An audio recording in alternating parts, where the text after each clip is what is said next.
بسم اللہ الرحمن الرحیم۔ سورہ فاتر کی آیت نمبر 11 کے اندر اللہ تعالیٰ فرماتے ہیں کہ جو عمر ہے میں نے وہ لکھ دیا ہے لوح محفوظ میں ایک کتاب کے اوپر ہر بندے کی۔ تو کسی کی عمر اگر بڑی ہے تو وہ چھوٹی نہیں ہو سکتی، اور کسی کی چھوٹی ہے تو بڑی نہیں ہو سکتی، یعنی بوڑھا ہونا یا چھوٹی عمر ہی میں مر جانا یہ سب لوح محفوظ میں لکھا ہے۔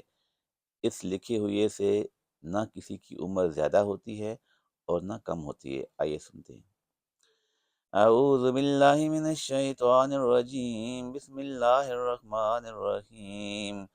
وما يعمر من معمر وما يعمر من معمر ولا ينقص من عمره الا في کتاب ان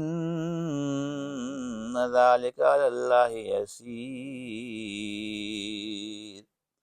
اور نہ کسی بڑی عمر والے کو عمر زیادہ دی جاتی ہے اور نہ اس کی عمر کم کی جاتی ہے، مگر سب کچھ کتاب میں یعنی لوح محفوظ میں لکھا ہوا ہے۔ بے شک یہ کام خدا کو آسان ہے۔ صدق اللہ العظیم و صدق رسول اللہ صلی اللہ علیہ وسلم۔